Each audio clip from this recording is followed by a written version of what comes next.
Ça a foutu le bordel. J'ai eu des critiques nombreuses et parce que mon message, c'était de dire, puis on était dans un milieu, maintenant ça a beaucoup changé, mais on était dans un temps où la thérapie manuelle était vraiment, si tu voulais être bon thérapeute, il fallait que tu sois thérapeute manuel. Ça faisait partie de la game.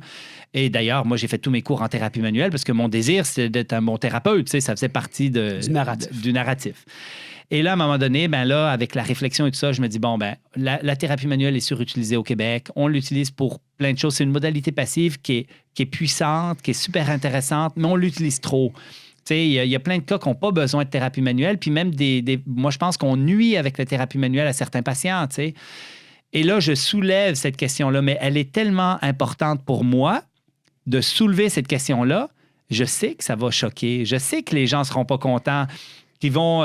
et là, c'était la catastrophe après. Là, le FCAM s'est réuni pour me faire une lettre combinée conjointe. La France a dérapé avec Captain, qui était un regroupement de thérapeutes manuels là-bas. L'Equiro m'écrivait pour dire « Tu sais pas de quoi tu parles ». C'était vraiment catastrophique. Mais il y a eu beaucoup de sujets dans ma vie d'entrepreneur et de physiothérapeute enseignant les bonnes pratiques qui est allé à contre-courant parce que pour moi, c'était plus important pour le patient, pour les patients de façon générale, pour améliorer notre pratique clinique, pour soulever des incohérences qu'on avait aujourd'hui, qu'on a dans notre pratique. C'était plus important que la critique qui venait avec.